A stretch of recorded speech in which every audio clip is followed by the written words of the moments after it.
दोस्तों, आज आप सुनेंगे शर्लक होम्स सीरीज की अगली कहानी the adventure of engineers thumb Hindi में। हमारे वर्षों के अंतरंग संबंध के दौरान शर्लक होम्स के पास जितनी भी समस्याएं सुलझाने के लिए आई हैं, उनमें से दो ही ऐसी थीं जिनकी ओर उसका ध्यान खींचने में मेरा हाथ था। मिस्टर हेदरली के अंगूठे की और कर्नल वॉरबर्टन के पागलपन की। इनमें से दूसरी समस्या शायद ज्यादा पेचीदा थी, पर पहली समस्या इतनी नाटकीय थी कि उसको लिखना ज्यादा महत्वपूर्ण है। शायद ये कहानी एक से ज्यादा बार अखबारों में प्रकाशित हुई है, पर ऐसी हर कहानी जो एक हाफ कॉलम की तरह अखबार में प्रकाशित होने पर अपना असर कम कर देती है। जैसे जैसे हर नई जानकारी सच की ओर एक नया कदम बढ़ाती हुई तथ्यों को एक के बाद एक उजागर करती है और धीरे धीरे रहस्य को खत्म कर देती है, तो उस वक्त इसका असर ज्यादा होता है। उस वक्त परिस्थितियों ने मेरे ऊपर गहरा असर छोड़ा था और 2 सालों के अंतराल के बाद भी उसका असर कम नहीं हुआ है। ये सन 1889 की गर्मी की बात है। मेरी शादी को ज्यादा समय नहीं हुआ था। जब ये घटनाएं घटीं जिनका मैं उल्लेख करने जा रहा हूँ, तब मैं फिर से सिविल प्रैक्टिस करने लगा था और होम्स को मैंने बेकर स्ट्रीट पर अकेला रहने को छोड़ दिया था। हालांकि मैं लगातार उसके पास जाता रहा और कभी कभी मेरे आग्रह पर अपने फक्कड़ स्वभाव को छोड़कर वो हमसे मिलने आता था। मेरी प्रैक्टिस धीरे धीरे काफी बढ़ चुकी थी। मैं पैडिंगटन स्टेशन से ज्यादा दूर नहीं रहता था, इसलिए कई अफसर भी अपना इलाज करवाने मेरे पास आ जाते थे। इनमें से एक ऐसा था जिसको मैंने एक बहुत ही कष्टदायक और लंबे रोग से छुटकारा दिलवाया था। वो मेरी तारीफ करते थकता नहीं था और कोशिश करता था कि हर उस पीड़ित को मेरे पास भेज दे जिसको वो भेज सकता था। एक सुबह 7 बजने से कुछ पहले नौकरानी को दरवाजे पर खटखटाते हुए सुनकर मेरी नींद खुल गई। उसने बताया कि पैडिंगटन से 2 लोग आए हैं और कंसल्टिंग रूम में मेरा इंतजार कर रहे हैं। मैं जल्दी जल्दी तैयार हुआ, क्योंकि मुझे अनुभव से पता था कि रेलवे के केस हमेशा गंभीर ही होते हैं। मैं जल्दी से नीचे पहुंचा। जब मैं वहां पहुंचा तो मेरा मित्र गार्ड कमरे से बाहर आया और उसने पीछे से कसकर दरवाजा बंद कर दिया। अपना अंगूठा कंधे के ऊपर दिखाते हुए उसने इशारा किया। मैं उसे अंदर ले आया हूं, वो ठीक है। तो फिर बात क्या है?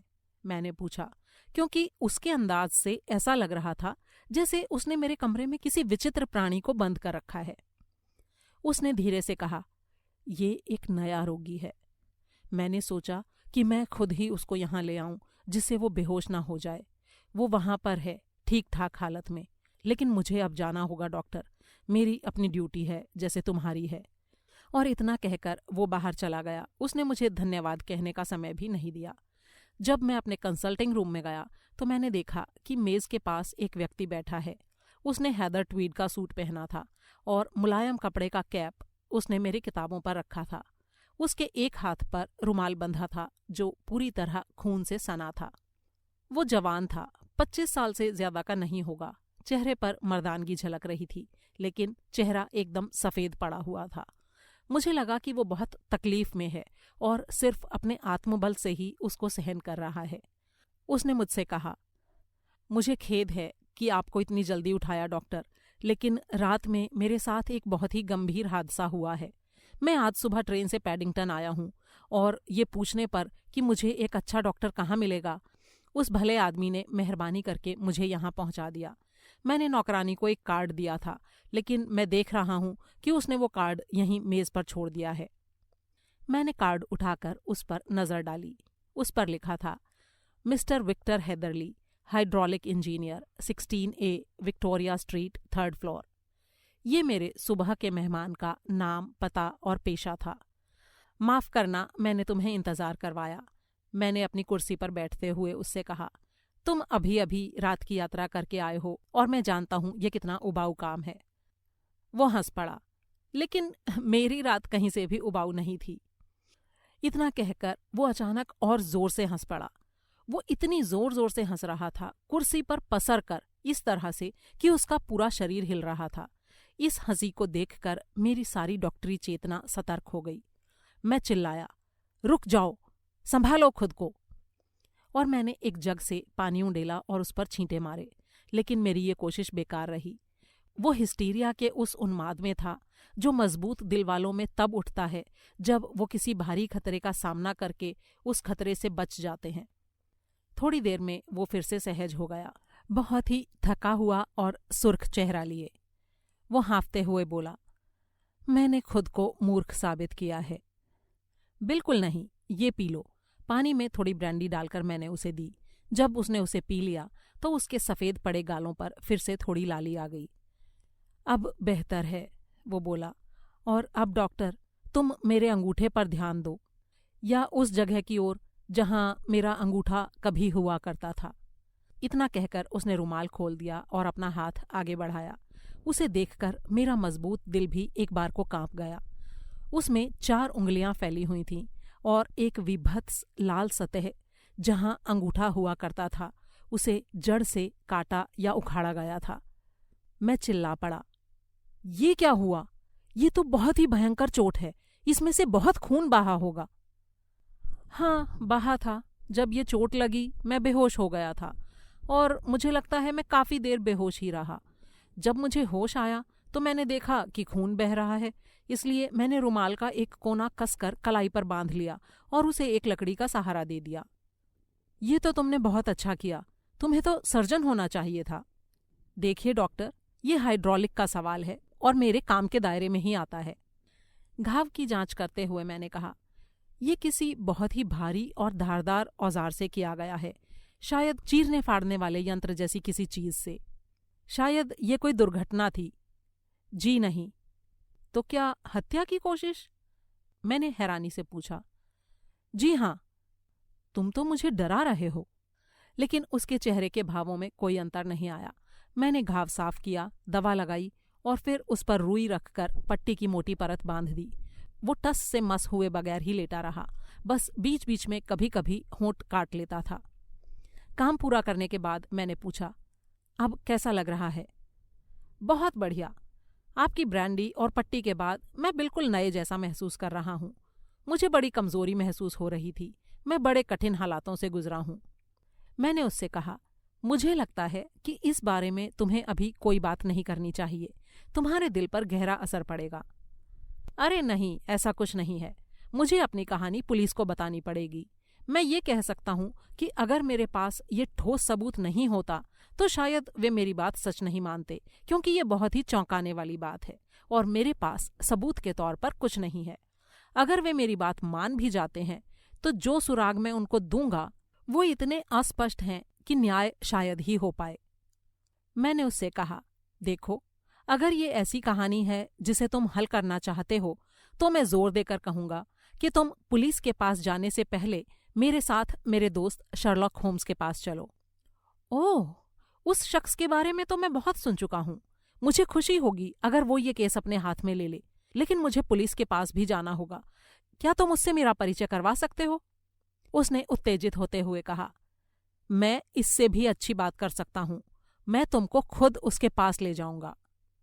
मैं तुम्हारा बहुत ही आभार मानूंगा, उसने कहा। ठीक है, हम एक कैब लेकर चलेंगे। हम नाश्ते के समय तक वहां पहुंच जाएंगे। क्या तुम चल सकते हो?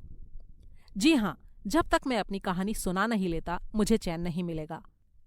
ठीक है, मेरा नौकर एक कैब लेकर आता है और मैं पल भर में तुम्हारे पास आता हूँ।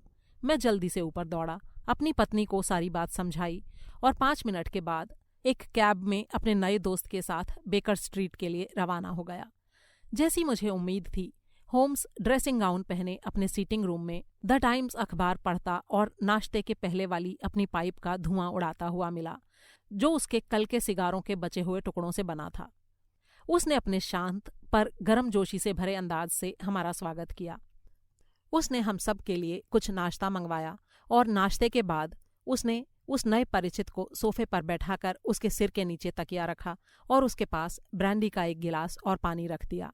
फिर बोला, ये समझना बहुत ही आसान है कि तुम्हारा अनुभव कोई आम अनुभव नहीं रहा है मिस्टर हेदरली। यहाँ पर आराम से लेट जाओ और जो कुछ बताना चाहते हो खुलकर बताओ। जब थक जाओ तो रुक जाना और ब्रांडी के सहारे अपनी ताकत बनाए रखना। जी शुक्रिया, मेरा रोगी बोला। जब से डॉक्टर ने पट्टी बांधी है तब से मैं नया सा महसूस कर रहा हूँ और नाश्ते के बाद तो अब मैं बिल्कुल ठीक हो गया हूँ। मैं आपका कम से कम समय लूंगा। अब मैं फौरन अपने अजीबोगरीब अनुभव बताता हूँ। उसने कहना शुरू किया, आप लोगों को बता दूं कि मैं अनाथ हूँ, शादीशुदा नहीं हूँ और लंदन में अकेला ही रह रहा हूँ।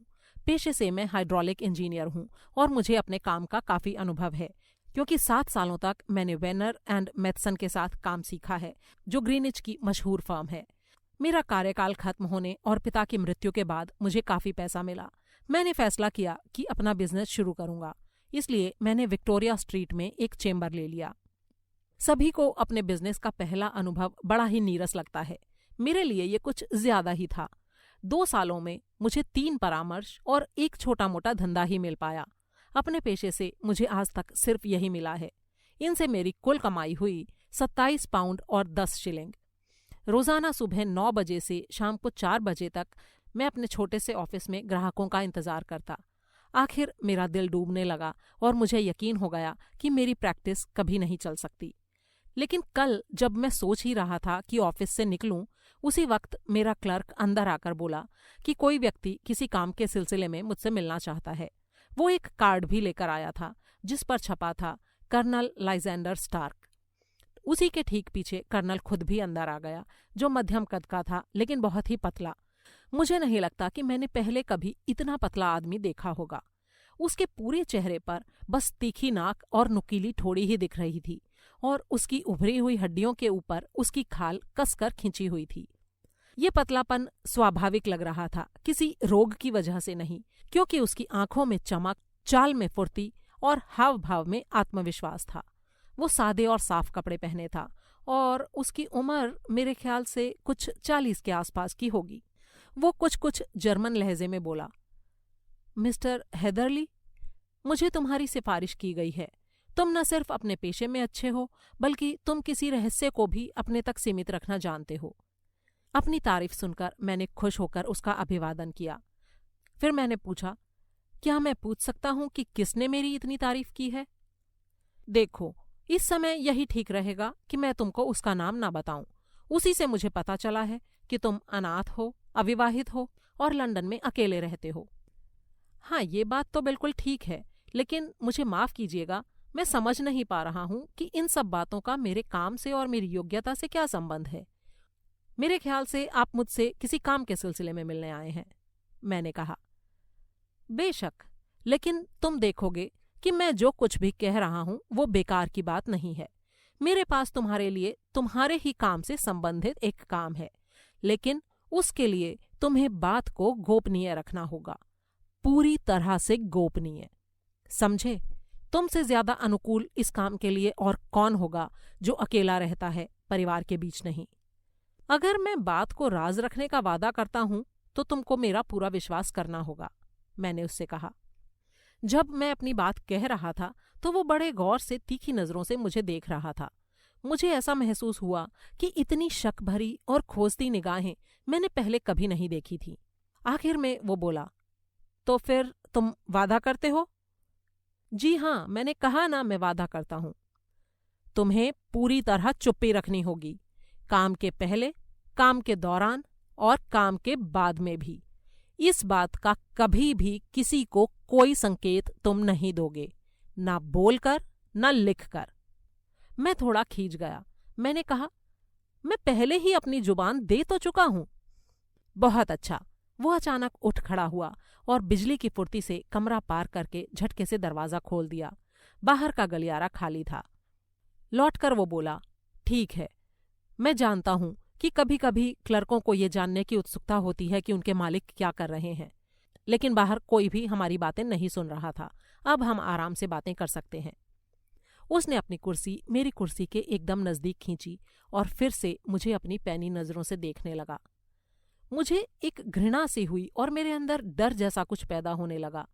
इस अजीब आदमी की हरकतों को देखकर एक मुवक्किल खो देने का डर भी मेरे मन से गायब हो गया। मैंने उससे कहा, आप कृपा करके अपना काम बताएं सर, मेरा समय बहुत कीमती है। 1 रात के लिए 50 सोने के सिक्के कैसे रहेंगे? बहुत बढ़िया। मैं कह तो रहा हूं कि 1 रात का काम है, लेकिन असल में काम सिर्फ 1 घंटे का ही है। मुझे एक हाइड्रोलिक मशीन के बारे में तुम्हारी राय चाहिए जो ठीक से काम नहीं कर रही है। अगर तुम दिखा दो कि उसमें क्या खराबी है तो हम उसे ठीक खुद ही कर लेंगे। ऐसे काम के बारे में तुम्हारी क्या राय है? मैं थोड़ा हैरानी में था। मैंने कहा, काम तो हल्का ही है और उसका मुआवजा काफी अच्छा है। बिल्कुल यही बात है। हम चाहते हैं कि आज रात आखिरी ट्रेन पकड़कर तुम चले आओ। जी, मुझे कहाँ आना होगा? बर्कशर में एफर्ड। ये ऑक्सफोर्डशर की सीमा के पास एक छोटी सी जगह है, रीडिंग के करीब 11 किलोमीटर दायरे के अंदर। पैडिंगटन से एक ट्रेन आती है जिससे तुम करीब 11:15 बजे वहां पहुंच जाओगे। जी ठीक है, मैं पहुंच जाऊंगा। तो ठीक है, मैं वहां गाड़ी लेकर तुम्हें लेने के लिए आऊंगा। हमारी छोटी सी जगह जरा सुनसान इलाके में पड़ती है। ये एफर्ड स्टेशन से करीब 11 किलोमीटर की दूरी पर है। उसने कहा, फिर तो हम आधी रात के पहले वहां नहीं पहुंच पाएंगे और शायद उस समय मुझे वापसी की ट्रेन भी नहीं मिलेगी। मुझे रात में वहीं रुकना पड़ेगा। मैंने कहा, कोई बात नहीं, हम तुम्हें रहने की जगह दे सकते हैं। लेकिन ये बहुत ही अजीब है। मैंने कहा, क्या मैं किसी और समय नहीं आ सकता जिससे मुझे सहूलियत हो? नहीं, हमारे ख्याल से यही सबसे अच्छा रहेगा कि तुम देर से आओ। तुम्हें इतनी मोटी रकम इसीलिए दी जा रही है जिससे तुम्हारी इस असुविधा की भरपाई हो जाए। तुम नवयुवक हो, अनजाने हो, लेकिन हम तुमको इतना पैसा दे रहे हैं जिससे हम तुम्हारे पेशे के बढ़िया से बढ़िया जानकार को भी खरीद सकते हैं। फिर भी अगर तुम इस काम से इनकार करना चाहते हो तो ठीक है, कोई बात नहीं। मैंने 50 सोने के सिक्कों के बारे में सोचा और ये भी कि वो मेरे कितने काम आएंगे। फिर मैंने कहा, जी नहीं, कोई बात नहीं, मुझे खुशी होगी अगर मैं आपकी सुविधा के अनुसार काम करूं, लेकिन फिर भी मैं ये जरूर जानना चाहूंगा कि आप मुझसे कैसा काम करवाना चाहते हैं। बताता हूं। ये तो स्वाभाविक ही है कि गोपनीयता की शपथ से तुम्हारी जिज्ञासा जाग गई है। मेरी इच्छा तो नहीं है कि तुम्हारे सामने सारी बातें रखूं। क्या मैं तुमसे उम्मीद कर सकता हूं कि कोई छुपकर हमारी बातें नहीं सुन रहा होगा? जी, पूरी तरह। तो सुनो, उसने कहा, बात ऐसी है कि मुल्तानी मिट्टी बहुत कीमती होती है और इंग्लैंड में 1-2 जगह ही मिलती है। कुछ समय पहले मैंने एक छोटी सी जगह खरीदी थी, बहुत ही छोटी। रीडिंग से करीब 16 किलोमीटर अंदर मेरे एक खेत में मुल्तानी मिट्टी का बहुत बड़ा भंडार है। लेकिन उसकी जांच करते हुए मुझे पता चला कि ये भंडार उतना बड़ा नहीं है जितना मेरे पड़ोसियों के खेतों में है। अब मेरे उन पड़ोसियों को ये बात मालूम नहीं थी कि उनकी जमीन में वो चीज है जो सोने की खान जितनी कीमती है। मेरा फायदा इसमें था कि मैं जल्दी से जल्दी उनकी जमीन खरीद लूं, इससे पहले कि उन्हें ये बात मालूम हो। लेकिन मेरे पास इतना पैसा नहीं था कि मैं ये कर सकूं। मैंने अपने कुछ मित्रों को इस राज में शामिल किया। उन्होंने सुझाया कि हमें अपने ही भंडार में काम करके पड़ोसियों की जमीन खरीदने लायक रकम जुटानी होगी। अब हम कुछ समय से ऐसा ही कर रहे हैं। इस काम में मदद के लिए हमने एक हाइड्रोलिक मशीन खरीदी है। ये मशीन, जैसा कि मैंने पहले भी बताया, खराब हो गई है और बस इसी विषय पर हमें तुम्हारी राय लेनी है। हम अपने राज को बड़ी ही हिफाजत से छुपा रहे हैं और अगर लोगों को ये पता चल जाएगा कि हमारे छोटे से घर में हाइड्रोलिक इंजीनियर आ जा रहे हैं तो कुछ देर में ही लोग पता लगाना शुरू कर देंगे और फिर सारी बातें खुल जाने पर जमीन पाने का हमारा इरादा असफल हो जाएगा और हमारे सारे मंसूबों पर पानी फिर जाएगा। इसीलिए मैंने तुमसे वादा लिया है कि तुम किसी भी व्यक्ति को ये नहीं बताओगे कि तुम आज रात एफर्ड जा रहे हो। मैं उम्मीद करता हूं कि मैंने सारी बात साफ कर दी है। मैंने कहा, जी, मुझे आपकी बात समझ आ गई है। सिर्फ एक बात नहीं समझ पाया हूं, वो ये कि मुल्तानी मिट्टी को खोद निकालने के लिए आपको हाइड्रोलिक मशीन की क्या जरूरत है? जहां तक मुझे मालूम है वो तो जमीन को फावड़े से खोदने पर भी निकल सकती है। उसने लापरवाही से कहा, हमारा अपना तरीका है। हम पहले जमीन को ईंटों से दबाते हैं जिससे कोई जान नहीं सकता कि वहां क्या है। पर यह तो यूं ही बता रहा हूं। अब मैंने तुमको पूरी तरह भरोसे में ले लिया है मिस्टर हेदरली, और दिखा दिया है कि मैं तुम पर विश्वास कर रहा हूं। मैं तुमको 11:15 एफर्ड पर मिलूंगा। जी ठीक है, मैं वहां पहुंच जाऊंगा, मैंने कहा। और किसी से एक शब्द भी नहीं कहोगे, ये भी याद रखना। उसने मुझे एक बार फिर से अपनी पैनी नजरों से देखा और मेरे हाथों को अपने ठंडे बेजान हाथों में एक बार पकड़कर वो जल्दी से कमरे से बाहर चला गया। उसके जाने के बाद जब मैंने सारे मामले पर ठंडे दिमाग से विचार किया तो मैं इस काम को लेकर हैरानी में पड़ गया जो मुझे सौंपा गया था। एक ओर मैं खुश जरूर था क्योंकि मुझे जो रकम मिलने वाली थी वो उससे 10 गुना ज्यादा थी जितनी मैं खुद अपने मुंह से मांगता, और ये भी संभव था कि इस ऑर्डर के बाद मुझे और दूसरे ऑर्डर भी मिल जाते। लेकिन दूसरी तरफ मुझे ये काम देने वाले के चेहरे और हाव भाव ने मुझ पर अच्छा असर नहीं डाला था। मुझे लग रहा था कि मुल्तानी मिट्टी और मशीन वगैरह के बारे में उसने जो कहानी सुनाई थी उससे आधी रात को मेरे वहां जाने की बात भी बेतुकी थी, और उसकी ये घबराहट जो वो बार बार कह रहा था कि मैं किसी को कोई बात ना बता दूं, वो भी कुछ रहस्यमयी थी। फिर भी मैंने अपने सारे डर हवा में उड़ा दिए, भरपेट खाना खाया, पैडिंगटन पहुंचा और वहां से चल पड़ा, और इस बात का ध्यान रखा कि किसी से कुछ ना कहूं। रीडिंग पर मुझे न सिर्फ गाड़ी बदलनी पड़ी बल्कि स्टेशन भी। फिर भी मैंने एफर्ड की आखिरी ट्रेन पकड़ ली और 11 बजे के बाद उस अंधेरे से स्टेशन पर पहुंच गया। वहां उतरने वाला मैं ही अकेला यात्री था। प्लेटफॉर्म पर लालटेन लिए एक उन्नीदे कुली के सिवा वहां और कोई नहीं था। बांस के गेट से बाहर निकलने पर मैंने देखा कि सुबह वाला व्यक्ति उस ओर छाया में खड़ा मेरा इंतजार कर रहा था।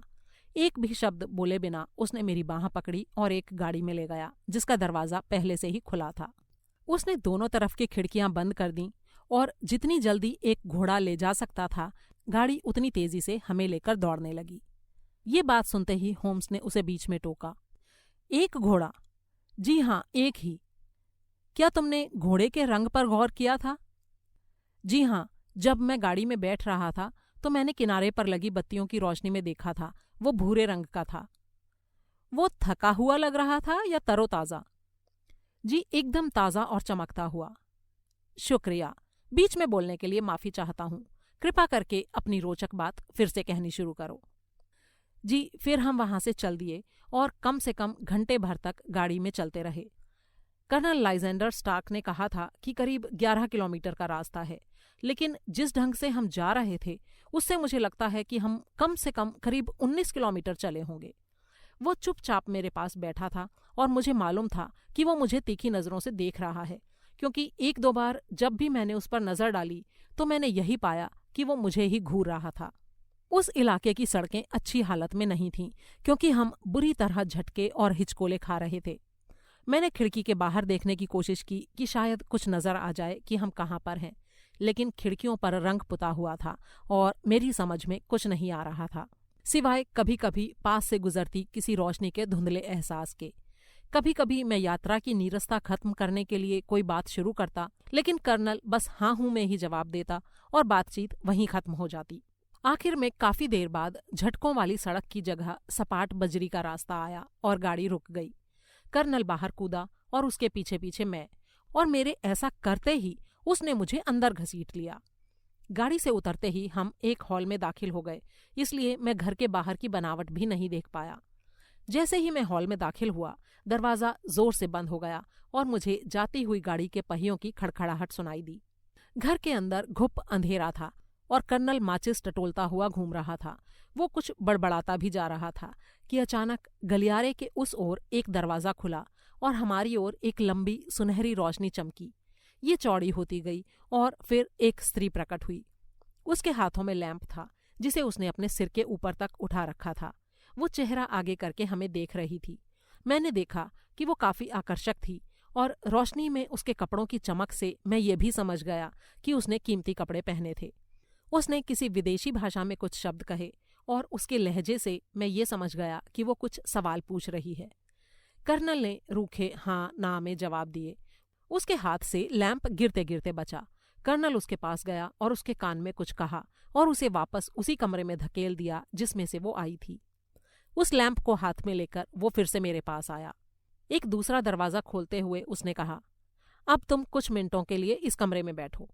वो एक छोटा सा सादे ढंग से सजा हुआ कमरा था जिसके बीच में एक गोल मेज थी। उस पर कई जर्मन किताबें बिखरी हुई थीं। कर्नल स्टार्क ने लैंप को एक हारमोनियम पर रख दिया जो दरवाजे के पास ही था। फिर वो बोला, मैं तुम्हें ज्यादा इंतजार नहीं करवाऊंगा, और अंधेरे में गायब हो गया। मैंने मेज पर रखी किताबों पर नजर डाली और जर्मन ना जानने के बावजूद मैं देख सकता था कि उनमें से 2 विज्ञान की थीं और बाकी कविताओं की। फिर मैं खिड़की तक गया कि मुझे बाहर का कुछ दृश्य दिखाई पड़ सके, लेकिन एक मोटा सा लकड़ी का शटर खिड़की को ढके हुए था। ये आश्चर्यजनक रूप से चुप्पी वाला घर था।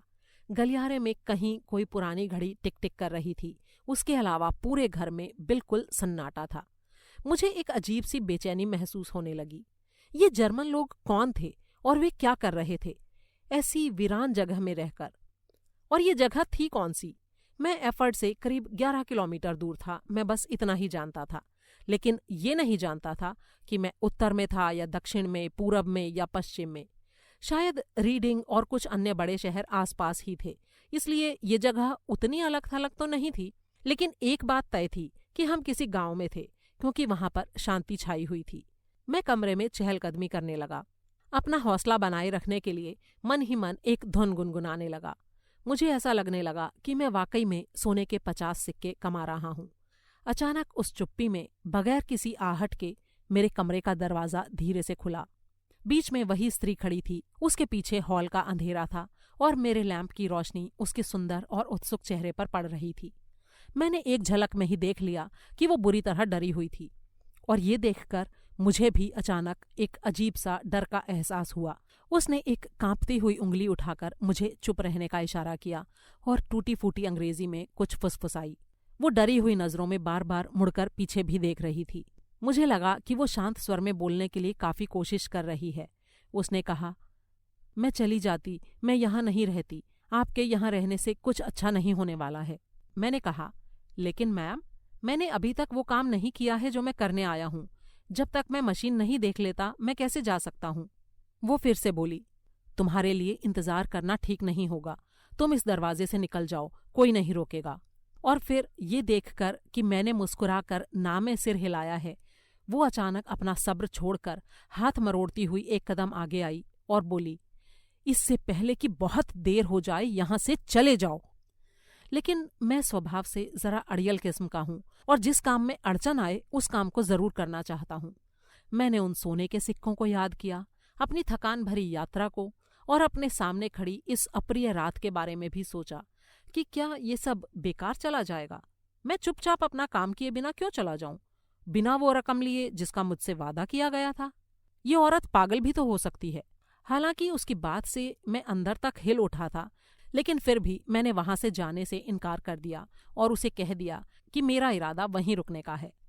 वो फिर से मुझे कुछ कहने की कोशिश करने ही वाली थी कि ऊपर एक दरवाज़ा भड़ाक से बंद हुआ और सीढ़ियों पर कदमों की आवाज़ें आई।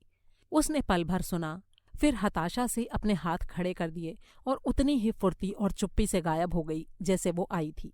अंदर आने वालों में कर्नल लाइजेंडर स्टार्क और एक नाटा भारी भरकम आदमी था, जिसकी दोहरी ठोड़ी की परतों से उसकी नुकीली दाढ़ी उग रही थी। मुझसे उसका परिचय मिस्टर फर्ग्यूसन के नाम से कराया गया। कर्नल ने कहा, ये मेरा सेक्रेटरी और मैनेजर है। वैसे मेरा ख्याल था कि मैं अभी अभी ये दरवाज़ा बंद करके गया था। मुझे डर है कि तुमको ठंडी हवा लग गई होगी। जी नहीं, मैंने कहा, मैंने ये दरवाज़ा खुद ही खोला था क्योंकि मुझे कमरे में घुटन हो रही थी। बेहतर होगा अगर हम अपना काम जल्दी शुरू कर दें। इस पर वो बोला, मिस्टर फर्ग्यूसन और मैं तुमको ऊपर ले चलकर मशीन दिखाते हैं। तो मैं अपना हैट पहन लूं? मैंने कहा। नहीं नहीं, वो मशीन घर में ही है। क्या क्या आप घर के अंदर मुल्तानी मिट्टी खोदते हैं? अरे नहीं, हम यहाँ से उसे सिर्फ दबाते हैं, पर तुम उसकी चिंता मत करो। हम चाहते हैं कि तुम सिर्फ हमारी मशीन की जांच करके हमें बताओ कि उसमें क्या खराबी है। हम एक साथ ऊपर गए, पहले लैंप के साथ कर्नल, फिर मोटा मैनेजर और पीछे पीछे मैं। ये पुराना घर एक भूल भुलैया जैसा था, जिसमें गलियारे, पतली घुमावदार सीढ़ियां, नीचे के दरवाजे, जिनकी चौखटें कई पीढ़ियों की आवाजाही से खोखली हो गई थीं। यहाँ पर कालीन नहीं थे और निचली मंजिल के अलावा किसी भी मंजिल में फर्नीचर नहीं था। दीवारों से प्लास्टर झड़ रहा था और सीलन से दीवारें हरी हो चुकी थीं। मैंने ऐसा दिखाया कि मुझे किसी भी चीज़ में कोई दिलचस्पी नहीं है, लेकिन मैं उस औरत की चेतावनी भूला नहीं था। हालांकि मैंने उसे नज़रअंदाज कर दिया था, लेकिन फिर भी मैं उन दोनों पर नज़र बनाए हुए था। फर्ग्यूसन बड़ा ही नीरस और चुप रहने वाला इंसान लगा, लेकिन उसने जो भी थोड़ी बहुत बातचीत की उससे पता चल रहा था कि वो इसी देश का है। आखिर में कर्नल लाइजेंडर स्टार्क एक नीचे से दरवाजे पर रुका और उसने उसका ताला खोला। अंदर एक छोटा सा चौकोर कमरा था, जिसमें हम तीनों एक साथ मुश्किल से ही आ पाते।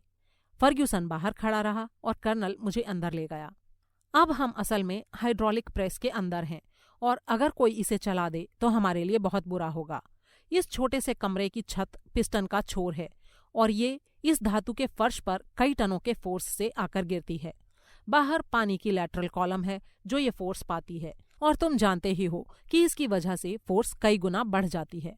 मशीन वैसे तो चल रही है लेकिन इसमें कुछ कड़ापन आ गया है और इसकी फोर्स में कमी आ गई है। शायद इसे देखकर तुम हमें बता पाओगे कि हम इसे कैसे ठीक कर सकते हैं। मैंने उससे लैंप ले लिया और अच्छी तरह मशीन की जांच की।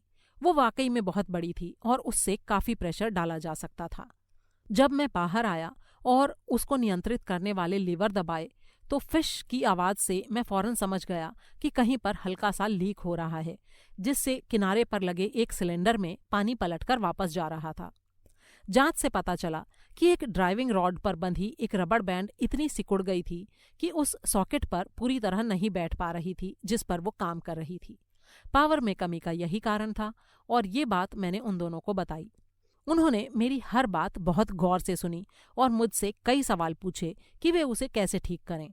जब मैं उन्हें पूरी बात समझा चुका तो मैं मशीन के मुख्य कक्ष में गया और अपनी जिज्ञासा शांत करने के लिए मैंने उसे अच्छी तरह देखा। पहली नज़र में ही मुझे साफ दिखाई दे गया कि मुल्तानी मिट्टी की कहानी मनगढ़ंत थी, क्योंकि ये मान लेना एकदम बेतुका था कि इतने जरा से काम के लिए इतना पावरफुल इंजन इस्तेमाल में लाया जा रहा है। दीवारें लकड़ी की थीं लेकिन फर्श धातु का था। उसकी जांच करने पर मैंने देखा कि उसके ऊपर धातु के अवशेषों की परतें जमा थीं। मैं झुककर खुरचकर देख रहा था कि वो क्या है। तभी मैंने जर्मन में कुछ बुदबुदाहट सुनी और कर्नल का मौत जैसा चेहरा अपनी ओर घूरते हुए पाया। उसने थोड़े कड़े स्वर में मुझसे पूछा, तुम वहां क्या कर रहे हो? मुझे गुस्सा आया कि मुझे एक ऐसी मनगढ़ंत कहानी से बेवकूफ बनाया गया था जो उसने मुझे सुनाई थी। मैंने कहा, मैं तुम्हारी मुल्तानी मिट्टी को देख रहा था। मुझे लगता है कि मैं तुम्हारी मशीन के बारे में और अच्छी तरह बता सकूंगा अगर तुम मुझे सच सच बता दो कि ये किस काम के लिए इस्तेमाल की जा रही है। ये शब्द मुंह से निकलते ही मुझे अपनी बेवकूफ़ी पर पछतावा होने लगा। उसका चेहरा अचानक पत्थर की तरह कठोर हो गया और उसकी आंखों में शैतानी चमक उभर आई। वो बोला, ठीक है, तुम्हें मशीन के बारे में सब पता चल जाएगा। इतना कहकर उसने एक कदम पीछे हटाया, छोटा सा दरवाज़ा भड़ाक से बंद किया और ताले में चाबी घुमा दी। मैं उसकी ओर लपका और हैंडल को खींचा, लेकिन वो काफ़ी मजबूत था और मेरी कोशिशों के बावजूद टस से मस नहीं हुआ। मैं चिल्लाया, कर्नल, कर्नल, मुझे बाहर निकालो। और अचानक उस सन्नाटे में मैंने एक आवाज़ सुनी। उसको सुनकर मेरा कलेजा मुंह को आ गया। ये लीवरों के चालू होने की आवाज़ थी और लीक होते सिलेंडर की फिश फिश की आवाज़। उसने इंजन को चालू कर दिया था। लैंप फर्श पर वहीं रखा था जहां जांच करते वक्त रखा गया था। उसकी रोशनी में मैंने देखा कि काली छत झटकों के साथ धीरे धीरे मेरी तरफ आ रही है। मुझसे बेहतर ये बात और कोई नहीं जानता था कि वो इतनी शक्ति से आ रही है कि मुझे 1 मिनट में ही पीस डालेगी। मैं चिल्लाते हुए दरवाज़ा पीटने लगा और ताला तोड़ने की कोशिश करने लगा। मैंने कर्नल से बहुत मिन्नत की कि मुझे बाहर निकाले, लेकिन लीवरों की बेरहम खनक में मेरी आवाज़ डूब गई। छत मेरे सिर से करीब आधा मीटर की दूरी पर थी और अपने उठे हुए हाथों से मैं उसकी कठोर खुरदरी सतह को छू सकता था। फिर मेरे मन में विचार आया कि मुझे मौत के समय कितना दर्द होगा वो इस बात पर निर्भर करेगा कि मैं किस स्थिति में होऊंगा। अगर मैं मुंह के बल लेटता हूँ तो पूरा भार मेरी रीढ़ की हड्डी पर आकर गिरेगा और मैं हड्डी टूटने की उस भयानक आवाज़ के बारे में सोचकर ही सिहर उठा। शायद दूसरी ओर लेटना आसान रहेगा, लेकिन क्या मुझमें इतनी हिम्मत थी कि उस भयानक काली छाया को अपनी ओर आते देख सकूं? मैं अभी भी सीधा ही खड़ा हो पा रहा था कि मैंने कुछ ऐसा देखा जिससे मुझमें एक नई उम्मीद जाग उठी। मैंने आपको पहले बताया कि फर्श और छत लोहे की बनी थीं, लेकिन दीवारें लकड़ी की थीं। मैंने आखिरी बार जब जल्दी से इधर उधर नजर दौड़ाई तो 2 तख्तों के बीच मुझे एक पीली रोशनी दिखी जो चौड़ी होती जा रही थी। एक पल को तो मुझे विश्वास ही नहीं हो रहा था कि मुझे मौत से बचाने के लिए यहाँ पर एक दरवाज़ा है। अगले ही पल मैं उसमें से बाहर निकला और आधी बेहोशी की हालत में दूसरी ओर आ गिरा। दरार फिर से बंद हो गई थी, लेकिन लैंप के टूटने की आवाज़ और लोहे के 2 बड़े सिल्लों के आपस में टकराने से मैं समझ गया कि मैं मौत के कितने करीब था। मेरी कलाई को कोई हड़बड़ी में खींच रहा था, जिससे मेरी बेहोशी टूटी और मैंने पाया कि मैं एक पतले गलियारे के पत्थर के फर्श पर पड़ा हूँ। एक औरत मुझ पर झुकी हुई अपने बाएं हाथ से मुझे झकझोर रही थी, जबकि दाएं हाथ से उसने मोमबत्ती पकड़ रखी थी। ये वही अच्छी मित्र थी जिसकी चेतावनी को मैंने अपनी बेवकूफ़ी में नज़रअंदाज कर दिया था। उखड़ी सांसों से वो बोली, जल्दी आओ, वो एक पल में ही यहाँ आ जाएंगे और वो देख लेंगे कि तुम वहाँ नहीं हो। ये कीमती समय बर्बाद मत करो, जल्दी आओ। इस बार मैंने उसकी बात मान ली। मैं लड़खड़ाते हुए खड़ा हुआ और उसके साथ गलियारे से होता हुआ एक घुमावदार सीढ़ी से नीचे उतरा। वहां से हम एक चौड़े रास्ते पर आए और जब हम वहां पहुंचे तभी हमें भागते हुए कदमों की आवाज़ सुनाई पड़ी और 2 लोगों के चिल्लाने की, एक दूसरे को आवाज़ देते हुए। एक उसी मंजिल से आ रही थी जिस पर हम थे और एक आवाज़ नीचे वाली मंजिल से आ रही थी। मेरी मददगार रुकी और उसने इधर उधर देखा मानो अपना होश खो बैठी हो। फिर उसने एक दरवाज़ा खोला जो बेडरूम में खुलता था, जिसकी खिड़की से चांद चमक रहा था। उसने मुझसे कहा, तुम्हारे लिए बस एक ही मौका है। ये खिड़की बहुत ऊंची है, लेकिन शायद तुम इससे कूद सकोगे। वो बोल रही थी कि गलियारे के उस ओर रोशनी चमकी और मैंने कर्नल लाइजेंडर स्टार्क की पतली आकृति देखी, जो एक हाथ में लालटेन लिए भागा आ रहा था और दूसरे में कसाई का छुरा। मैं बेडरूम के उस पार दौड़ा, खिड़की खोली और बाहर देखा। चांदनी में बगीचा बहुत खूबसूरत लग रहा था और वो करीब 8 मीटर से ज्यादा नीचा नहीं था। मैं खिड़की पर चढ़ा, लेकिन कूदने में थोड़ा हिचका, क्योंकि मैं पहले जानना चाहता था कि मुझे बचाने वाली और मेरा पीछा करने वाले गुंडे के बीच क्या बात हुई। अगर उसके साथ बुरा व्यवहार हुआ तो चाहे जो भी हो, मैं उसकी मदद के लिए वापस जरूर जाऊंगा। ये विचार मेरे मन में आया ही था कि इतने में वो दरवाजे पर दिखाई दिया। उसने औरत को धकेल दिया और खुद अंदर आ गया। महिला ने उसे पकड़कर उसे रोकने की कोशिश की। वो अंग्रेजी में चीखी, फ्रिट्ज, फ्रिट्ज, पिछली बार के बाद का अपना वादा याद करो। तुमने कहा था कि फिर ऐसा कभी नहीं होगा। ये चुप रहेगा, प्लीज, ये चुप रहेगा, इसे जाने दो। उससे छूटने के लिए छटपटाते हुए कर्नल चिल्लाया, तुम पागल हो एलिस, तुम हमारा सत्यानाश कर दोगी। इसने बहुत ज्यादा देख लिया है। मैं कहता हूं, छोड़ो मुझे। उसने पूरी ताकत से उसे एक ओर धकेला और खिड़की पर लपकते हुए अपने भारी हथियार से मुझ पर वार किया। मैं कूदने को तैयार था और खिड़की पर लटका हुआ था। तभी उसके वार से मुझे हल्का सा दर्द हुआ। मेरी पकड़ ढीली हुई और मैं नीचे बगीचे में आ गिरा। मैं दहल गया, लेकिन गिरने से मुझे चोट नहीं लगी। मैं उठ खड़ा हुआ और जितनी तेजी से भाग सकता था झाड़ियों की ओर भागा, क्योंकि मैं समझ गया था कि मैं अभी भी खतरे से बाहर नहीं हूँ। दौड़ते दौड़ते अचानक मुझे चक्कर आने लगा। मैंने अपने हाथ की ओर देखा जो दर्द से फड़क रहा था, और तब मैंने पहली बार देखा कि मेरा अंगूठा कट चुका है और उसमें से खून बुरी तरह बह रहा है। मैंने उस पर अपना रुमाल बांधने की कोशिश की, लेकिन अचानक मेरे कान में कुछ भिनभिनाहट हुई और अगले ही पल मैं गुलाब की झाड़ियों में बेहोश पड़ा था। मैं कह नहीं सकता कि मैं कितनी देर बेहोश रहा, लेकिन शायद काफ़ी लंबे समय तक रहा, क्योंकि जब मुझे होश आया तब तक चांद डूब चुका था और एक चमकीली सुबह शुरू हो चुकी थी। मेरे कपड़े ओस से भीगे हुए थे और मेरे कोट की आस्तीन खून से तर थी, जो मेरे कटे अंगूठे से बह रहा था। उसके दर्द से मुझे रात की सारी बातें याद आ गईं और मैं उछलकर अपने पैरों पर खड़ा हो गया, क्योंकि मुझे लगा कि मैं अभी भी दुश्मनों से सुरक्षित नहीं हूँ। लेकिन मुझे उस समय बड़ा ही ताज्जुब हुआ जब इधर उधर देखने पर मैंने पाया कि ना तो वहाँ घर था और ना ही बगीचा। मैं मुख्य सड़क के किनारे पड़ा था और थोड़ी दूर पर एक इमारत थी, जहाँ पहुँचने पर मैंने देखा कि ये वही स्टेशन था जिस पर पिछली रात मैं उतरा था। अगर मेरे हाथ में ये जख्म नहीं होता तो मुझे लगता कि शायद उन खौफनाक घंटों के बीच जो भी हुआ वो सब एक बुरा सपना था। आधी बेहोशी की हालत में मैं स्टेशन पहुंचा और सुबह की ट्रेन के बारे में पूछा। रीडिंग के लिए एक ट्रेन उसी समय जाने वाली थी।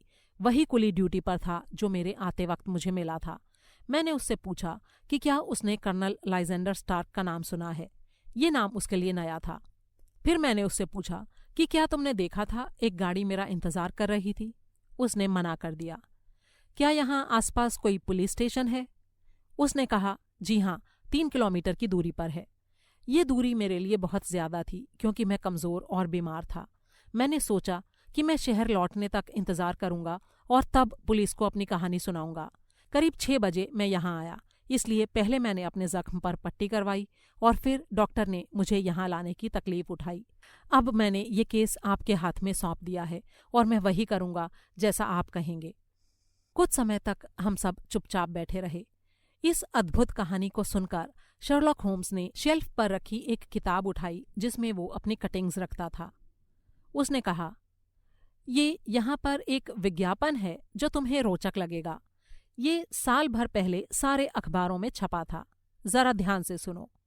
9 तारीख को hydraulic engineer mister Jeremiah hailing, जिनकी उम्र 26 साल थी, गायब हो गए हैं। तब से उनके बारे में कुछ भी पता नहीं चल पाया है। उन्होंने फला फला रंग के कपड़े पहने थे। तो इससे ये पता चलता है कि पिछली बार कर्नल को अपनी मशीन ठीक करवाने के लिए इसी समय जरूरत पड़ी थी। ये वही है जो उस औरत ने बताया था, मेरा रोगी बोला।